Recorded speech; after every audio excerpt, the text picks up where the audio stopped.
औज़ुबिल्लाहिमिनश्शैतानिर्रजीम बिस्मिल्लाहिर्रहमानिर्रहीम। हम्दो सना है रब्बे कायनात की और दुरूद सलाम हो मोहम्मद व आले मोहम्मद अलैहिस्सलाम की ज़ुवात मुक़द्दस पर। बाब-ए-Ali के नाज़रीन अस्सलामु अलैकुम व रहमतुल्लाहि व बरकातुहू। हमारे यहाँ आजकल बाज़ारी खाने फास्ट फूड बहुत ज़्यादा खाए जाते हैं, जिसकी वजह से नौजवानों के या बुज़ुर्गों के मैदे ख़राब हो रहे हैं और उनको कब्ज़ की शिकायत बहुत ज़्यादा रहती है। तो कब्ज़ के लिए एक बहुत ही मौसर और इंतहाई आसान हल लेकर आए हैं। इससे आप किसी भी जितनी मर्जी पुरानी कब्ज़ हो, इससे ख़त्म हो जाएगी।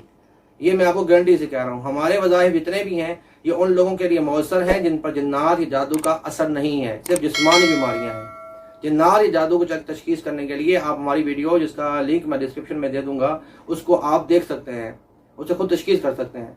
उसके लिए आप निहार मुँह 2 घूंट अरके गुलाब को 1 कलवंजी के दाने के साथ, 1 कलवंजी के दाना मुंह में रख के 2 घूंट अरके गुलाब को इस्तेमाल पिए।